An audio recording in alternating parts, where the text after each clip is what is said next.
Money FM 89.3, the best of the afternoon update. Welcome to Good Tech, where we explore how technology is driving positive change in the world, solving urgent challenges and creating a better future for individuals and communities. I'm your host, Lin Lee. Now, we've all been in that situation. Someone opens about something difficult, and suddenly we're the one they turn to. And sometimes when we want to help, we're not always sure how. What should we say? What if we make things worse? That's the emotional weight many peer supporters carry. They're not professionals, just people trying to be there for someone in need. That's where Are You OK comes in, a mental wellness chatbot designed to guide everyday caregivers through tough conversations. Joining us today is Benny Lim, the project lead behind Are You OK, to tell us about how this tool came about and how it's helping people show up better for the ones they care about. Benny is also a UX designer by trade. Benny, welcome. Hello. Thanks for having me here. Now, let's start with the inspiration. What led you and your team to build something specifically for peer supporters? Basically, anyone can be a peer supporter, right? So me and my team met under Better.sg, a tech for good platform. And when we were talking about the difficult situations we face, like emotional conversations, we are unsure how to help another friend. We can be very anxious, don't want to say the wrong thing, and whatever we're saying may not be making the other person feel better. So that's why we feel that maybe AI can be a use case to help people like us, peer supporters, including volunteers, developing better emotional competency when providing that emotional support to another person. Yeah, so besides like people like you and I, there are also peer support volunteers. Their role is to offer emotional support, but their training typically can be one-off, it can be brief, but they have the expectation to deliver good support to others. So for both volunteers as well as just members of public like us, we wanted to build this bot that can help provide tailored conversation suggestions based on exactly what you're facing or approaches on how to tackle the conversation. Very interesting, Benny. It's true, a lot of people want to help, but they are worried about saying the wrong thing or overstepping. So let's talk about the real-world scenarios this chatbot is designed to support. Can you give us an example? What might someone be going through, and how would Are You OK step in to help? Yeah, so for example, if a person is a friend, let's say is going through a breakup, and is telling you a lot of emotions, he's approaching you and you feel the need to offer that emotional support to the other person. But let's say you don't know how to start, you don't know what to say, you don't know whether to offer advice or to offer empathy. So what you can do with our bot is that simply you can just go on Telegram, that's where our bot lives, and you can just ask the bot anything, and the bot can offer advice accordingly. So for example, if you are having an online conversation with this friend, you can simply take a screenshot and then put it into the bot. The bot will then be able to read what your conversation is, have the context, and then be able to offer you, let's say, what you can say next, opening lines in case you're unsure how to open this conversation with your friend. And the bot can even offer links to suitable services that you can use to see whether it's appropriate for your friend.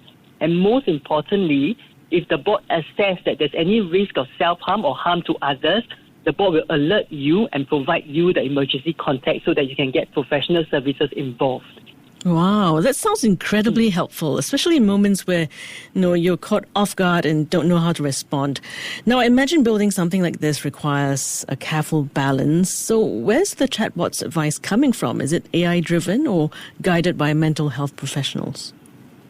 So the base model is a large language model, but in our journey of building this bot, we partnered with mental health experts and social work professionals to incorporate peer support best practices and counseling micro skills. So the advice given by the bot, we tested it to make sure that it adheres to the best practices out there. So basically, we use the latest reasoning model to build a step-by-step flow. So the bot breaks down all the user input, and then we'll do things like assess for risk. If deemed high, it will then give you the emergency hotline. If not, it will then triage and see what is the help that you need and construct a response accordingly. And at the same time, me and my team also knows that AI is not suitable to be applied in all mental health contexts. It cannot pick up on non-verbal cues. It does not work well in ambiguous situations where human judgment is key.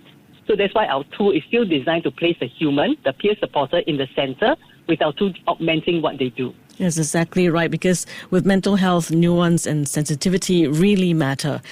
So I'm just curious to know, why go with a chatbot format? What made that the best choice over something like a training course or even a written guide or even a game? Yeah. So basically, a chatbot is like chatting with someone. It's a familiar format that anyone can use to get the exact advice that you're looking for. And you can even follow up with more questions to dig deeper in the exact direction you want. And it's accessible 24/7, so you can get advice anytime you want. So the good thing about having it on Telegram also is that there's no need to download another app, no need to familiarize yourself with a new interface. For functions like, let's say, sharing screenshot with the bot, if you know how to share a photo with your friend on Telegram, then you can do it with the bot. It's very easy. And actually, most importantly, if you're offering support to a person online, then you can literally use the same Telegram platform to get advice in real time from the bot. It makes it easy for you to switch between the chatbot and your chat with a friend. Makes sense. Okay, it's accessible and available in the moment when someone needs help most. Where's the project at now, Benny? Is it already being used by peer supporters or is it still being developed? We have a prototype of the bot that is live that I can share the link later, so anyone can use it and then see whether it's useful. We are currently also exploring another use case for the bot, which is a training tool for peer support volunteers. So basically, the training may be brief, it can be one-off. So if they can practice role-playing with a person in need without burdening the workers that's already running the volunteer program. So what we are doing now is leveraging the architecture we have built for our bot to generate personas that the volunteer can practice with, get conversation suggestions where they feel stuck, just like our current bot, and be assessed on where they can do better. So we are now in talks with agencies that have peer support programs to explore adoption and refining of the tool. Okay, Benny, just now I mentioned about nuance and sensitivity. What about empathy? That's a huge part of such conversations. How do you ensure that the chatbot's responses feel human and not robotic? Yes. So there's something that we have tested it. We need to do more to test it as well. And we want to partner with agencies, social service agencies with the expertise to ensure that our bot is able to give that sort of response. So from what we have done so far, we put in guardrails regarding the responses. For example, one of the things that we didn't want the bot to say, which it says initially, is, I completely understand what you feel. Because when you say that, it may feel disingenuous to the person you're helping because no one completely understands what another person is feeling. So that's where we put guardrails in order to ensure that the responses the bot offer to the user is something that has genuine empathy. Yes, I think it's such an important piece. People can sense, when something feels off. And with mental health, tone really matters. So you've been also analyzing real conversations between peer supporters and the people they're trying to help. Have any trends or surprising insights emerged from that research? So from what we have gathered in terms of, let's say, our user research, a lot of people feel most anxious around starting the conversation. They're not sure how to even begin. It feels like a minefield, right? There are times where you are using empathy to empathize with your friend, and then your friend feels more and more emotionally intense about the situation. And then you feel like you might be going the wrong direction. You're trying to calm your friend down, but instead your friend is getting more distressed. But actually, based on the best practices that we've seen so far, when you offer empathy to another person, it allows the other person to go deeper in feeling what they need to feel and processing their feelings. And that is actually one of the better approaches to take. So there's a lot of anxiety around offering peer support and trying to help a friend feel better. That's why our bot tries to demystify it and try to help people through this. Oh, very interesting. It really shows how much people are trying their best and often without any support themselves. So finally, who are you building this for? Who do you hope gets the most value from Are You OK? So basically, any one of us, actually, I guess in any point in time, we may be in a situation where we need to offer emotional support to a family, a friend, even to a stranger, as well as for peer support. Former volunteers, they are always in situations where they need to offer that kind of support to other people. So if they feel that they need help, then our bot is there to help them, to offer suggestions, to give resources, and to assess risk, and just tell them any blind spots that they may have as well. Okay, so tell us the handle for Are You OK on Telegram. This is the prototype still, is it? For now, it's a prototype. We are still refining it. But yes, people can try it and then let us know how they feel.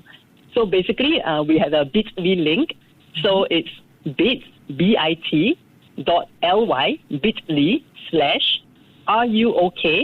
Russia, Uganda, orange, kangaroo, are you okay? Chat. So it's bit.ly/are you okay chat. Okay. It's a simple question, are you okay? But one that can be so hard to ask and even harder to respond to. What this tool does is make that moment a little easier, I think, so peer supporters don't have to feel like they're doing it alone.